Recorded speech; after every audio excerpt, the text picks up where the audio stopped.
Hello class, welcome to सुनी study point. ग्राम समाज एवं विकास।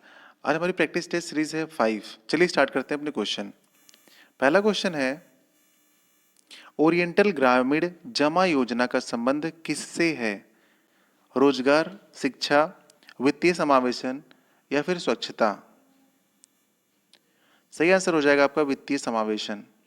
क्वेश्चन नंबर सेकंड, वर्ष 2019-20 के आंकड़ों के अनुसार देश के सकल घरेलू उत्पाद में कृषि का योगदान कितना पाया जाता है?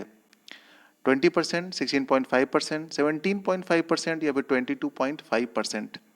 तो ये पाया जाता है आपका 16.5%। बी ऑप्शन आपका सही हो जाएगा। निम्न में से कौन स्थायी कृषि विकास के लाभ हैं? मृदा क्षरण की रोकथाम, खरपतवार नियंत्रण, मृदा अवक्रमण से रोकथाम या फिर उपरोक्त सभी? तो जो आपका आंसर हो जाएगा वो हो जाएगा डी, उपरोक्त सभी। क्वेश्चन नंबर 4 देखते हैं, राष्ट्रीय किसान आयोग का गठन किस वर्ष किया गया था? 2004, 2005, 2006, 2008? तो ये किया गया था आपका 2004 में। राष्ट्रीय किसान आयोग का जो गठन है वो 2004 में किया गया था। किस जनजाति की वाड़ी में कर्कशता अधिक होती है? खरवार, थारू, बुक्सा या फिर बैगा? सही आंसर हो जाएगा आपका खरवार।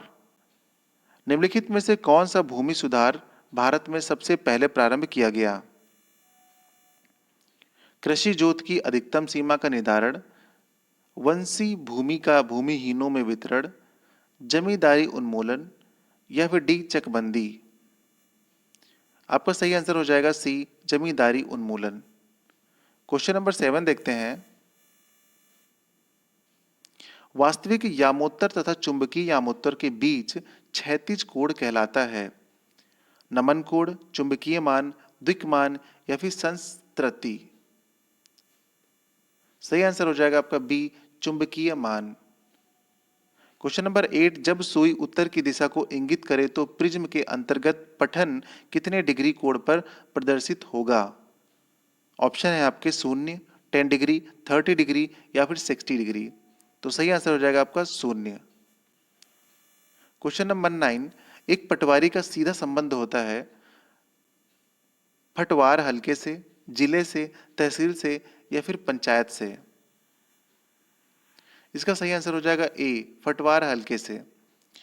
क्वेश्चन नंबर 10 है आपका, मैथा ऑयल की शुद्धता की जांच के लिए उत्तर प्रदेश में किस जनपद में fragrance and flavour development centre की स्थापना की गई? ऑप्शन है आपके लखनऊ, कन्नौज, कानपुर, बरेली? सही आंसर हो जाएगा बी, कन्नौज। क्वेश्चन नंबर 11 है, देश का प्रथम बागवानी कॉल सेंटर कहाँ स्थित है? लखनऊ, वाराणसी, गोरखपुर या फिर मेरठ? सही आंसर है आपका लखनऊ। वाराणसी निर्यात जोन से किस उत्पाद का निर्यात किया जाता है? रेशम, ऊनी हस्तशिल्प, लकड़ी के खिलौने या फिर ये सभी? तो यहाँ से सभी, रेशम, ऊनी हस्तशिल्प और लकड़ी के खिलौने, तो यहाँ से जो वाराणसी निर्यात जोन से इन सब चीजों का उत्पाद किया जाता है। अगला क्वेश्चन देखते हैं,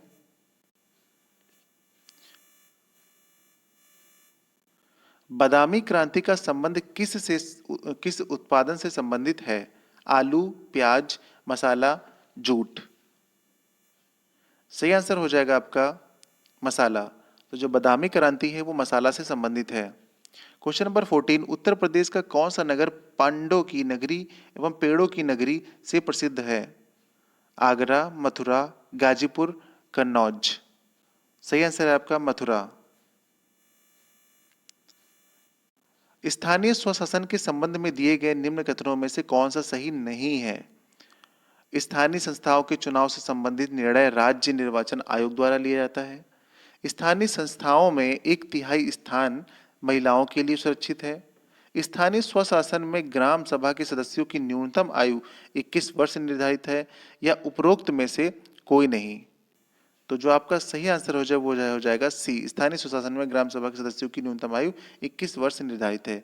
तो ये आपका क्या हो जाएगा, जो ऊपर स्थानीय स्वशासन है इसके अंतर्गत नहीं आता है। तो क्वेश्चन के अकॉर्डिंग आपको यही वाला सही हो जाएगा। क्वेश्चन नंबर 16 देखते हैं, सामुदायिक विकास कार्यक्रम का सबसे मुख्य लक्षण क्या है? जनता की भागीदारी, प्राकृतिक आपदाओं में सहायता प्रदान करना, स्थानीय लोगों द्वारा भूमि कर एकत्र करना, ग्रामीण क्षेत्रों में शहरी क्षेत्रों की ओर प्रवास को रोकना। तो इसमें से जो सही आंसर हो जाएगा वो हो जाएगा जनता की भागीदारी करना। क्वेश्चन नंबर 17 है, अटल पेंशन योजना के तहत असंगठित क्षेत्रों के श्रमिकों के लिए 60 वर्ष के पश्चात न्यूनतम कितनी राशि की पेंशन देने का प्रावधान है?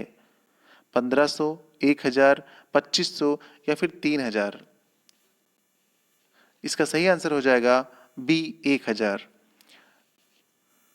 क्वेश्चन नंबर 18 है, निम्न में से कौन सा जवाहर ग्राम समृद्धि योजना का प्रमुख उद्देश्य है? रोजगार के अवसरों का सृजन करना, विद्युत आपूर्ति, सस्ते ऋण उपलब्ध कराना या फिर पेंशन प्रदान करना। इसका सही आंसर हो जाएगा ए, रोजगार के अवसरों का सृजन करना। ये जवाहर ग्राम समृद्धि योजना का प्रमुख उद्देश्य है। क्वेश्चन नंबर 19 देखते हैं,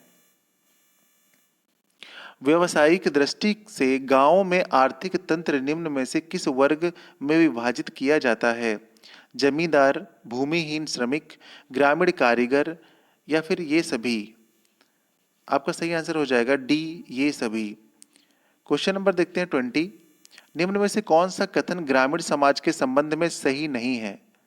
समाज में अंतःविवाह का प्रचलन, भाग्यवादी तथा अंधविश्वासी समाज, जनसंख्या में एकरूपता का होना, व्यक्तिवादी भावना प्रबल।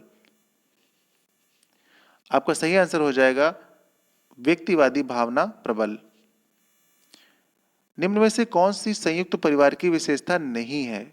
सामान्य निवास, सामान्य रसोई घर, व्यक्तिवादी की भावना, सामान्य संपत्ति। इसका सही आंसर हो जाएगा आपका व्यक्तिवादीता की भावना। सी ऑप्शन सही हो जाएगा आपका। क्वेश्चन नंबर 22 देखते हैं, निम्नलिखित में से कौन सामाजिक अनुसंधान की निर्दर्शन पद्धति की विशेषता है? विस्तृत क्षेत्र का अध्ययन, प्रतिनिधि इकाइयों का अध्ययन, निर्वाचित इकाइयों का वृहद अध्ययन या फिर उपरोक्त सभी? तो इसमें से जो आपका आंसर है वो हो जाएगा उपरोक्त सभी। क्वेश्चन नंबर 23 देखते हैं, सामाजिक अनुसंधान की पद्धतियों में अत्यंत महत्वपूर्ण स्थान किसका है? जो अपने बारे में या अपने समाज के बारे में बोलकर सूचित कर सकता है। ऑप्शन है आपके साक्षात्कार, संख्यात्मक विश्लेषण, संबोधन या फिर अभिनंदन। तो सही आंसर हो जाएगा आपका ए, साक्षात्कार।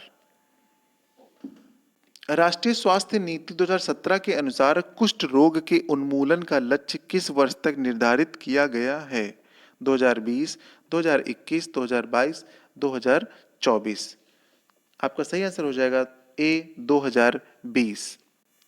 आज का लास्ट क्वेश्चन है, भारत के सबसे बड़े राज्य उत्तर प्रदेश के सरकारी अस्पतालों में कुल कितने मरीजों की संख्या एक बेड की व्यवस्था उपलब्ध है? तो ये आपका ऑप्शन है बी, सही हो जाएगा। तो देखिए यहाँ पर पूछा गया है भारत के सबसे बड़े राज्य, तो ये जनसंख्या की दृष्टि से बताया गया है, यहाँ पर आप ध्यान दीजिएगा, क्षेत्रफल की दृष्टि से नहीं, जनसंख्या की दृष्टि से बोला गया है, ठीक है। तो ये 25 क्वेश्चन कंप्लीट होते हैं। उम्मीद करते हैं आपको वीडियो पसंद आया होगा। वीडियो पसंद आया तो आप हमारे वीडियो को फटाफट कर दीजिए लाइक और चैनल को सब्सक्राइब। मिलते हैं नेक्स्ट वीडियो में नए प्रैक्टिस टेस्ट के साथ। आप सभी का वीडियो देखने के लिए थैंक यू।